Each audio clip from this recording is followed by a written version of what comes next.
রায়না ২ নম্বর block Trinamool কংগ্রেসের উদ্যোগে ইফতার মজলিস, সম্প্রীতির বার্তা নিয়ে মিলিত হিন্দু মুসলিমরা। পূর্ব বর্ধমান জেলার রায়না ২ নম্বর ব্লকের ব্লক তৃণমূল কংগ্রেসের উদ্যোগে একতা ও সম্প্রীতির বার্তা নিয়ে আয়োজন করা হলো দাওয়াতে ইফতার মজলিস। মঙ্গলবার অনুষ্ঠিত এই ইফতার মজলিসে সৌজন্যতা দেখান রায়না ২ নম্বর ব্লক তৃণমূল কংগ্রেসের সভাপতি সৈয়দ কলিমুদ্দিন ওরফে বাপ্পা। অনুষ্ঠানে উপস্থিত ছিলেন পূর্ব বর্ধমান জেলা তৃণমূল কংগ্রেসের সভাপতি রবীন্দ্রনাথ চট্টোপাধ্যায়, রাজ্য এসটি সেলের চেয়ারম্যান দেবু টুডু, রায়না বিধানসভার বিধায়িকা শম্পা ধারা, পূর্ব বর্ধমান জেলা পরিষদের মেন্টর মোহাম্মদ ইসমাইল, রায়না ২ নম্বর পঞ্চায়েত সমিতির সভাপতি পার্বতী ধারা মালিক, জেলা ছাত্র পরিষদের সহসভাপতি পিকু ক্ষেত্রপাল, জেলা পরিষদের মৎস্য কর্মাধ্যক্ষ শিশির মণ্ডল, জেলা পরিষদের সদস্য ছায়া গুহ, আরুই অঞ্চল প্রধান হালিম সাহেব সহ আরো অনেক বিশিষ্টজন। এদিনের ইফতার মজলিসে বহু রোজাদার অংশ নেন। শুধু মুসলিম ধর্মাবলম্বীরাই নন, হিন্দু ধর্মাবলম্বীরাও একত্রিত হয়ে সম্প্রীতির নজির গড়েন। একসঙ্গে বসে ইফতার গ্রহণের মধ্য দিয়ে সম্প্রীতির বার্তা ছড়িয়ে দেন সকলে। বক্তারা এই অনুষ্ঠানের মাধ্যমে সৌভ্রাতৃত্বের বার্তা তুলে ধরেন এবং ধর্ম বর্ণ নির্বিশেষে সমাজের সকল স্তরের মানুষের মিলিত হওয়ার আহ্বান জানান। রায়না ২ নম্বর ব্লক তৃণমূল কংগ্রেসের সভাপতি সৈয়দ কলিমুদ্দিন জানান, ভবিষ্যতেও এমন আয়োজন করা হবে যাতে সমাজে সম্প্রীতির আবহ বজায় থাকে। এই যে আজকে ইফতার মজলিস অনুষ্ঠিত হলো, কি বলবেন স্যার? তো বলার কিছু নেই। আমরা তৃণমূল কংগ্রেস করি, আমরা সব ধর্মকেই শ্রদ্ধা করি। পবিত্র রমজান মাস চলছে, আমাদের মুসলিম ভাইরা সারাদিন উপবাসে থেকে তারপরে ইফতার।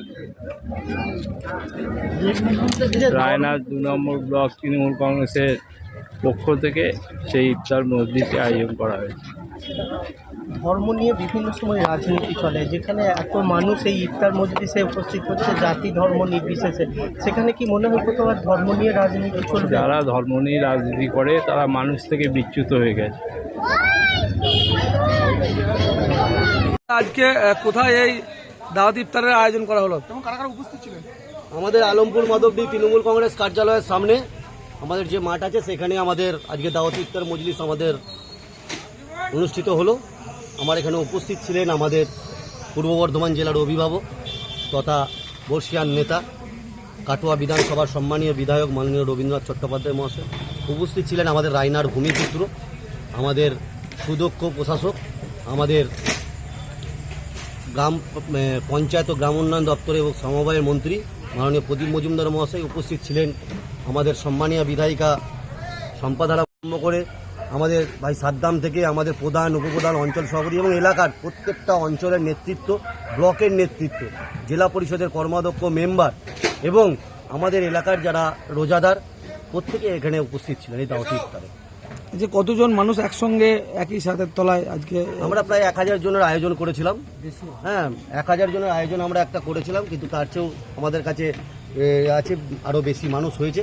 তা মানুষ দেখুন, আমাদের মমতা বন্দ্যোপাধ্যায় আমাদের নেত্রী বলেছেন ধর্ম যার যার উৎসব সবার। আপনারা দেখেছেন আজকে হিন্দু মুসলিম সকলেই আজকে ইফতার মজলিসে হাজির হয়েছে। তাই আমরা একটা কথাই বলতে চাই, এটা শান্তির বাংলা, এটা ঐক্যের বাংলা, এটা সাম্প্রদায়িক সম্প্রীতির বাংলা, এটা কোনো সাম্প্রদায়িক কথা সৃষ্টিকারী বাংলা নয়। এটা তাই শান্তি শৃঙ্খলা বজায় রাখার যে বাংলা, সেই বাংলার এই দাওয়াত ইফতার যেমন হয় তেমন দুর্গাপূজার ভোগেতেও হিন্দু মুসলিম একসঙ্গে থেকে দুর্গাপুজোর যারা কমিটি হয় সেই কমিটি তো একটা হিন্দু মুসলিম প্রত্যেকেই মেম্বার থাকে।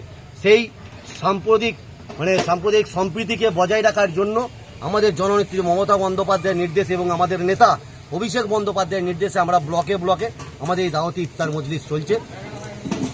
বলছি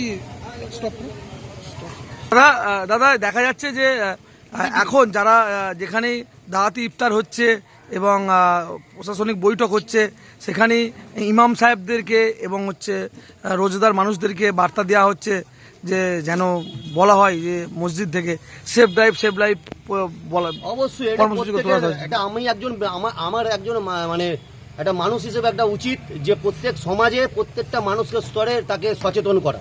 সেফ লাইফ শুধু পুলিশের কাজ নয়, এটা আমরা মানুষ হিসেবে প্রত্যেকের সচেতন করা। তাই আমরা আমাদের মসজিদেও এলান করা হয় যাতে ঈদের সময় বা যে কোনো এতে আমাদের ছেলেরা যারা মানে গার্জেনদেরকে বারবার অনুরোধ করা হচ্ছে যাতে বাইক নিয়ে বেরোলে তারা হেলমেটটা ব্যবহার করে এবং গাড়ি যেন আস্তে চালায়, নিজের জীবন বাঁচান এবং অপরের জীবন বাঁচান।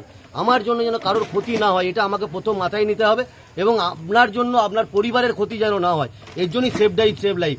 পুলিশ চেষ্টা করছে এইভাবে বলে মানুষের কাছে যাতে মানুষকে সচেতন করা। আমরা একটা মানুষ হিসেবে আমাদের উচিত প্রত্যেকটা জায়গায় সচেতনমূলক এই রকম অনুষ্ঠান করা এবং মানুষকে সচেতন করা। এটা প্রত্যেককে আমাদের মতন মানুষের এবং প্রত্যেক মানুষেরই উচিত প্রত্যেকে এটা করা।